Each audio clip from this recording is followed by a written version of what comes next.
바이블 루트 오늘 주시는 하나님의 말씀은 요한 1서 4장 20절 말씀입니다. 우리 함께 말씀을 나누겠습니다. 시작. 누구든지 하나님을 사랑하라 하고 그 형제를 미워하면 이는 거짓말하는 자니 보는 바 그 형제를 사랑하지 아니하는 자는 보지 못한 바 하나님을 사랑할 수 없느니라. 아멘. 아이고야, 이거 말씀 진짜 그냥 정신이 번쩍 드는 말씀 중에 하나죠. 이 말씀이요. 최종호 장로님이 기타가 엄청 많이 늘었어요. 저분 기타를 모르던 분이신데 기타를 몇 년 치더니 지금 오늘은 여러분들이 잘 모르지만 기타 주법 가운데 4분의 3박자 기타 주법이 쉽지 않거든요. 근데 4분의 3박자 주법을 성공적으로 잘 치러냈어. 이걸 통해서 불가능은 없다라는 거. 그리고 또 한 번의 역사가 있는데 그게 뭐냐면 하나님이 진짜 살아 계시는구나 라는 거를 언젠가 성도님 중에 한 분이 저에게 이런 얘기를 했습니다. 조자연 목사님이 결혼할 사람 데리고 왔을 때 축하합니다 보다 더 놀라운 말은 하나님이 진짜 살아 계시네요 라고 얘기를 하셨어요. 그분 생각에는, 그분 마음에는 아마 평생 결혼 못 하시고 혼자 살 거라고 생각을 했는데 참 놀라운 일이 일어났다 이런 뜻이죠. 그래서 보면서 요즘 교회 안에서도 그렇고 공동체 안에서도 그렇고 뭔가를 새롭게 배워나가고 그것들을 끊임없이 자기 훈련을 하는 사람들은 참 대단한 사람들입니다. 끊임없이 축복해 주는 거예요. 그러니까 말씀을 전하는 사람은 말씀에 끊임없는 훈련이 있어야 되는 거죠. 말씀에 끊임없는 훈련이요. 그 다음에 또 어떤 훈련이 필요하냐면 말씀에 끊임없는 훈련과 함께 자신이 이제 피아노를 잘 치는 사람이라 그러면 자신이 피아노를 잘 치게 태어난 사람이 아니라 끊임없이 피아노를 치는 사람이죠. 그리고 저는 이렇게 또 생각했어요. 지난 금요일 날에 박정호 장로님 이렇게 보면서 이분이 거듭나 가고 있구나 이런 생각은 들었어요. 왜 그러냐면 몇 년 전에 CCT 본부 회관에서 목회자 협의회 주관으로 집회가 열렸을 때에 마음이 어려웠던 사람이 많았어요. 그때 마음이 어려웠던 사람 중에 한 사람이 누구예요? 한 사람이 저였어요. 그래가지고 가끔 왜 이런 거 있잖아요. 불렀는데 마음이 어려우면 괜히 이렇게 불렀다 이렇게 생각할 때도 많이 있잖아요. 그러다 보니까 저는 목회를 하면서 목양을 하면서 조심스러운 것 중에 하나가 뭐냐면 강단에 누군가를 세울 때 저는 진짜 조심스러워요. 강단에 누군가를 세울 때 검증되어지고 하지만 검증되어진 자라고 해서 세우지만 그보다 더 중요한 건 검증을 넘어서서 성령에 감동되어져서 말씀을 전하는데 하나님 앞에서 말씀 전한다는 두려움과 경외함이 있어야 돼요. 그게 재미를 주든 안 주든의 문제가 아니라 그것이 감동을 주든 안 감동을 주든의 문제가 아니라 성령님 앞에서 하나님 앞에서 말씀을 전하는 그러다 보니까 담임 목회자가 되고 나가지고 이제 연수 회차로 보면 차수로 본다라면은 여러분 보시면 이제 3년 차인 거예요. 뭐 이렇게 연도로 본다라면 이렇게 3년 차가 이렇게 진행이 되어지면서 어떤 생각을 진짜 좀 많이 하게 되어지냐면 외부 강사님의 이런 분들을 초청받고 또 개인적으로 이렇게 한번 모셔서 우리 성도님들에게 은혜를 누리고 싶은 그런 분들이 계시거든요. 그때 항상 앉아가지고 조마조마하게 기도할 수밖에 없더라고요. 사실 금요일 날 저는 그 앞자리에 앉아가지고 눈 감다고 야단 맞은 것도 저도 야단 맞았거든요. 눈 감다고. 근데 저는 이제 그 부분에서 이렇게 뭐 그것보다도 기도하고 있었어요. 하나님, 그때 그 일이 없게 하나님 도와주십시오. 그러니까 불안한 가운데 마음이 그렇게 있었거든요. 근데 보니까 세상에 살아가던 분들, 우리 남자 집사님들한테는 되게 좋으셨나 봐. 되게 좋으셨나 봐. 나름대로 이렇게 쏙쏙 들어오고 또 이렇게 얘기하시는 분들이 되게 이렇게 좋았다고 이렇게 얘기를 하시더라고요. 그 얘기를 들으면서 아 그렇구나 그런 얘기를 했었어요. 그러고 나서 이제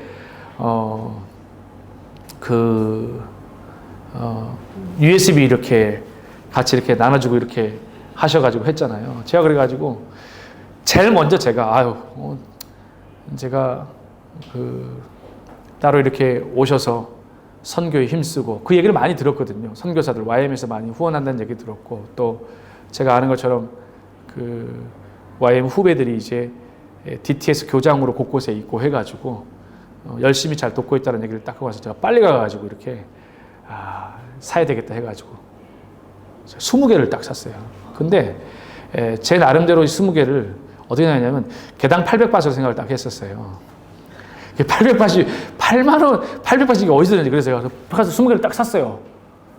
딱 계산해가지고 스캐너를 딱딱 해서 계산해보려고 했더니 개당 2200바트인 거예요. 20개를 찍고 20개를 했는데, 그래서 돌이킬 수가 없었어요. 그래서 이게 돌이킬 수가 없어서 하나님께서 너가 흘려보내라는 마음을 주시는 거예요. 이게 하나님 흘려보내는, 그래가지고 딱 하다 보니까 아무리 생각해도 이게 2200바트 20개 하니까 내 계좌에 그 돈이 없는 거야. 그래가지고 한국 계좌로 어떻게 좀 안 될까요? 이렇게 해서 보냈어요. 보내고 나가지고 이렇게 보면서 어제도 이렇게 통화하면서 좋은 곳에 이렇게 흘려보내시겠다라고 이렇게 얘기를 하셔서 제가 마음속에 하나님이 올 한 해 동안 목회자가 전도의 모범을 보여야 되겠다. 그래서 전도하는 심정으로 전도로 써야 되겠다. 그래서 거기다가 편지 써가지고 전도 대상자들한테 줘야 되겠다. 그런 이렇게 마음을 품었어요. 그러면서 제 안에 오늘 교사 경건의 말씀을 준비하면서 어떤 마음이 다가왔냐면, 집회 내내 제가 불안해했다 그랬잖아요. 혹시 강단에서 이분이 혹 이전에 옛 자의 모습으로 그렇게 해서 혹 마음이 어려운 분들이 계실까 봐 그렇게 계속해서 제가 머물러 있었다고 얘기를 했었잖아요. 근데 끝나고 나가지고 제 마음 가운데 여선교회에다가 이렇게 여선교회가 오면은 선물을 이렇게 준비해서 전해드리는데 그걸 전해주는데 미안한 거예요. 왜냐하면 제가 그 사람에 대한 편견을 계속 가지고 있었던 거예요. 점심 식사를 하면서도 여전히 편견을 가지고 있었던 것 같고 계속 그게 잊혀지지 않는 거예요. 그게. 그리고 이제 또 저녁 집회를 하면서도 근데 이제 끝나고 나서 제가 마음속에 예전에 그것들을 한번 씻어내야 되는데, 그 마음 가운데 편견보다 더 무서운 게 혹시 내가 이 사람을 진짜 존중하고 사랑하는 마음이 오늘 하루 동안 만난 점심 때부터 시작을 해가지고 장로님을 향하여서 그런 마음이 있지 않았나라는 것들을 생각을 하게 되더라고요. 우리는 편견이든 그걸 떠나서 가장 깊숙한 곳에 내려가 보면 편견의 문제라 그래서 제가 끄집 올렸는데 봤더니 편견이 아니라 제일 밑바닥에 뭐가 있냐 봤더니 사랑이 있더라고요. 사랑이 문제인 거예요. 내가 이 사람을 향해서 어떤 불편함이 있다 그래서 그 불편함을 한번 끄집 올렸더니 그 불편함이 아니라 제일 밑바닥에는 항상 뭐가 있나 봤더니 사랑이 있더라는 거예요. 오늘 본문의 말씀이 봤더니 누구든지 하나님을 사랑하노라 하고 우리가 찬양을 통해서든 말씀을 통해서든지 사랑을 그렇게 아무리 얘기하지만 그 형제를 미워하면 이는 거짓말하는 거라고. 성경은 아주 명백하게 마치 정반합처럼 딱 잘라서 얘기를 하는 게 뭐냐면, 하나님 사랑하십니까? 그렇다면 형제도 사랑하는 거가 돼야 되는 거지. 하나님 사랑하십니까? 근데 형제를 미워하는 거. 있을 수가 없잖아. 그래서 그 형제를 사랑하지 아니하는 자는 보세요. 보지 못하는 바 하나님을 안 보이는 하나님을 어떻게 사랑한다고 얘기할 수 있어요. 거짓말인 거죠. 근데 우리가 일상생활의 모든 것 안에 사랑으로 대해야 되는 거예요. 제가 말하고 싶은 포인트는 그겁니다. 사랑으로 대해야 돼요. 이 사랑에는 두 가지 사랑이 있습니다. 하나님의 공의의 사랑과 하나님의 한없는 사랑이에요. 사람들이 이 사랑을 얘기를 하면 공의의 사랑에 치우치는 사람들은 계속해서 정죄로 가게 되어져요. 정죄하는 신앙으로. 근데 하나님의 공의의 사랑이 상실되어진 그냥 사랑만 얘기하다 보면 뭘로 흘러가게 되어지냐면 그냥 말 그대로 하나님을 두렵고 경외함으로 하는 것이 아니라 방자한 사랑으로 흘러가게 되어져 있어요.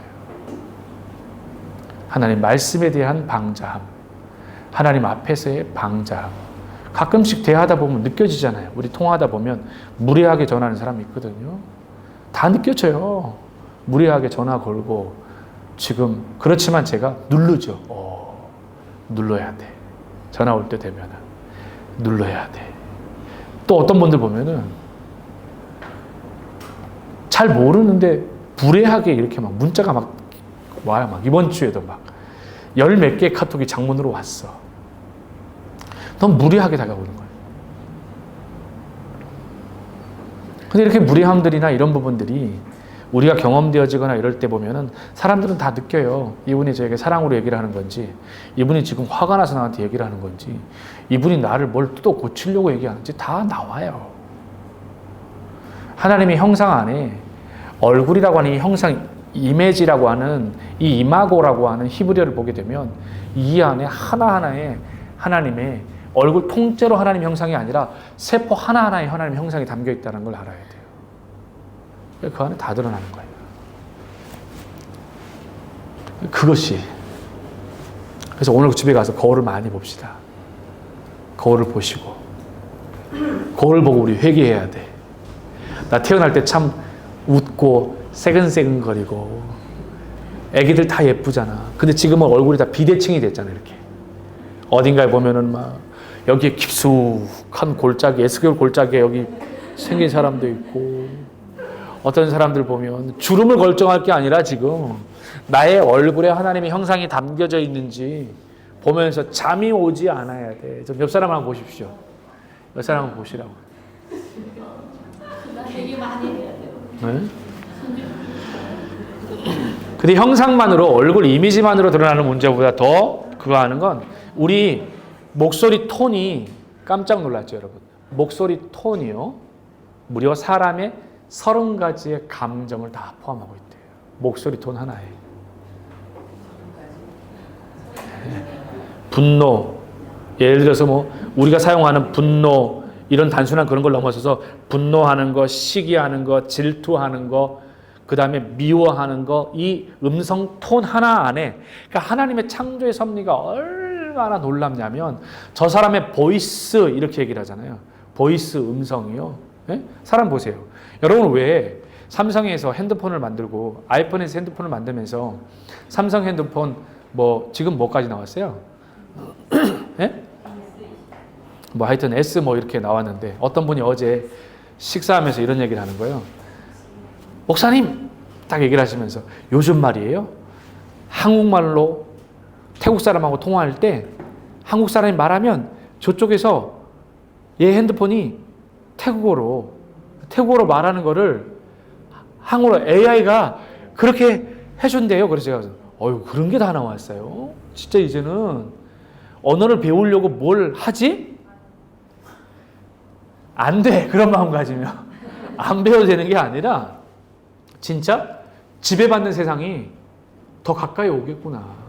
다들 이제 10년, 20년 지나고 나면 노인정에 있는 할아버지 할머니처럼 애들도 소파에 앉아가지고 할아버지 할머니처럼 이러고 다 될 것 같아요. 뭐 하나 공부하지 않고 다 물어보겠죠. 다 물어보겠죠. 그렇게. 얼마 전에 있었던 실화예요. 하준이가 수학 문제를 갖고 왔는데, 그래봐야 이제 초등학교 6학년 수학 문제잖아요. 갖고 와봐. 그랬어요. 도저히 모르겠다는. 갖고 와봐. 딱 봤는데 모르겠는 거야. 갖고 와봐 그랬는데 초등학교 6학년 문제여가지고, 야 6학년밖에 안 됐는데 갖고 와봐. 모르겠는 거야. 아무리 봐도 모르겠는 거야 진짜. 6학년짜리 문제인데. 그래가지고 모르겠다 야. 그랬더니 저를 멸시하는 듯한 눈으로 초등학교 6학년짜리 문제도 못 풀면서 무슨 아빠 6학년 문제도 못 풀면서 그러고 들어가는 거예요. 그러더니 앉더니 막 그러는 거예요. 아 모르겠다고 막 그러는 거예요. 야 모르면 그냥 가라고. 안 된다는 거예요. 선생님이 뭐라 그런다고. 그러더니 AI한테 물어봐야 되겠어? 그러는 거예요. 그러더니 결국 AI한테 물어가지고 문제를 해결받고 가는 거예요. 아버지보다 AI님이 낫는 거야. 그래가지고 제가 그 순간에, 저 책을 보고, 요즘 책을 많이 보는데 책을 보다가 앞으로 날 찾는 일이 없겠는데 제가? AI를 찾지? 아니 진짜 돈 주세요 말 빼고 아빠가 해야 되는 역할들이 진짜 많은데 아빠 돈 주세요, 용돈 주세요 말고 아빠 찾는 일이 뭐가 있을까? 그러면 사람들이 제일 두렵게 다가왔던 건 신앙의 문제를 놓고 AI한테 물어보는 사람들이 너무 많지 않을까? 신앙의 문제를 놓고. 그러면 AI 정복에, 기독교 안에서 AI 정복을 가장 빨리 선도할 사람은 누굴까요? 이단이죠. 볼 것도 없이 이단이죠. 이거 어떻게 할 거냐는 거예요. 두려움과 이런 무서운 경계심들이 작동을 하기 시작을 하더라고요. 우리는 어떻게? 제가 그래서 야 몰라도 내가 하준이하고 계속 씨름하는 모습을 보여줬어야 되는데 그 내가 모르겠다 그래서 그냥 돌려보낸 것이 결국 또 다른 대안의 방법으로 찾은 것이 AI라면 성도들 가운데 진짜 이런 공백들이 많겠구나라는 거예요. 얼마 전에도 이렇게 교회에 보니까 아이 한 명이 얼굴 표정이 너무 안 좋은 거예요. 그래서 제가 그랬어요. 한번 만나자 그랬어요. 제가. 얼굴 표정이 너무 안 좋은 거예요. 얘가 힘든 게 있구나. 너 이번 주에 나랑 좀 만나자. 중고등부인데 교회 봉사 잘하고 잘 섬기는데 얼굴 표정이 너무 안 좋은 거예요. 그래서 제가 그랬어요. 나 한번 보자. 밥 먹자. 그러면 이 아이들 고민들이 아이들이 가지고 있는데 그 고민들이 해결이 되지 않으면 어떻게 될까요? 아이들이 내가 가지고 있는 고민이 해결되지 않으면 애들이 어떻게 될까요? 아이들이 고민이 해결될 때 첫 번째 방법은 교회를 나오질 않아요. 아이들은요. 어른들은 나의 영적인 갈급함이 채워지지 않으면은 교회를 옮겨가는 문제가 발생을 하죠. 최근 들어서는 내 맛에 맞는 신앙을 찾는 사람이 많아요. 이게 이단의 지름길이에요. 신앙은 내가 맞는 맛을 쫓아가는 게 아니거든요. 그 교회가 하나님의 성경대로만 가르친다라면 그 가치가 있어야 되는데 오늘도 우리는 하나님의 형상의 한 영혼을 대합니다. 근데 기억하세요. 제가 얼굴 형상도 중요하지만 뭐다 그랬어요? 보이스톤에서 30가지를 드러낸다고요. 네, 보이스톤이요. 편견이요. 제가 요즘 다문화 공부하고 있잖아요. 충격적이었어요. 사람들이 73%가 첫인상으로 다 결정 짓는데요. 100명 중에 73명이 그 사람의 첫 이미지를 73%가 첫인상으로. 근데 그 첫인상이 몇 초냐면 4.7초예요. 사람을 봤을 때 4.7초 안에 다 결정 짓는다. 얼마나 충격적이에요. 그런데 이걸 깨야 된다는 거예요. 첫 번째 보는 비춰지는 그걸로 사람을 결정 짓는 세대잖아요. 또 온 아이들에게 내가 가지고 있는 편견이 있잖아요. 73%에서 벗어나야 돼요. 그리고 5초 안에 4.7초 안에 결정되어지는 그 첫인상에 그걸로 결정되어지는 거기서 드러나서 하나님의 지음받은 피조물이라는 것을 기억하셔서 사랑으로 대해야 돼요. 사랑으로 대화하고 사랑으로 마주할 수 있어야 돼요. 예수 믿는 사람에게 가장 덕이 안 되는 거 기억하세요? 귓속말이에요. 예배드리는 공적 영역 안에가 있지 않다면 귓속말 하지 마세요. 이건 매우 좋지 않은 겁니다. 이게 부부 사이에만 귓속말을 하셔요. 좋아하시는 사람만. 그리고 나머지는 수화로 하시든가. 그게 아니면 진짜요. 다시 말씀드려요. 교회 안에 제가 이제는 가르치려고 그래요. 성경적으로 가르치려고 하니까 교회 안에 귓속말 하는 걸 보면은 귓속말 하지 마세요. 귓속말 하지 마세요. 정말입니다. 귓속말이 진짜 우리의 영혼을 병들게 만들어요. 뭐 은밀한 얘기하는 것 같죠? 뭐 비밀스러운 얘기하는 것 같죠? 누군가를 가십하는 것 같죠? 누군가에 대한 비평을 하는 것 같죠? 불평을 하는 것처럼 보이죠? 이게 고쳐지지 않으면 신앙생활은요, 끊임없이 나이가 들어가지만 우리는 벗어나지 못해요. 점점 제가 조금 날카롭고 하기 힘든 말들을 던질 수 있는 건 여러분들이 이 말을 충분히 받아들일 수 있는 분이 있기 때문에 그래요. 이제 귓속말 하려고 그러면은 어떻게 해요? 누군가가 저한테 귓속말 하려고 그래. 이 권사님, 누군가 귓속말 하려고 그래. 어떻게 해야 돼요? 딱 돌아서 가지고 어떻게 해야 돼요? 얼굴을 딱 잡아야지 이렇게. 답을 딱 잡고 어떻게 해야 돼요? 얼굴 보고 얘기해. 이렇게. 그렇게 해요. 그럴 때 교회 공동체 안에 건강한 얘기가 되잖아요. 교회 안에는 비밀스러운 얘기가 흘러가는 것이 교회가 아닙니다. 교회는 은혜가 공적으로 강같이 흘러가야 되는 곳이에요. 그게 주의 일을 위한 것이라면, 그것이 주의 사역을 위한 것이라 그러면 그렇게 해요. 그래서 오늘도 사랑으로 영혼을 대하셔서 누구든지 하나님 사랑합니다, 사랑합니다, 그렇게 한없이 고백하고 노래 부를지라도 형제 미워하는 그런 얼토당토하지 않는 그런 모순이 없는 신앙의 진리 안에 거하는 저와 여러분 되기를 간절히 소망합니다.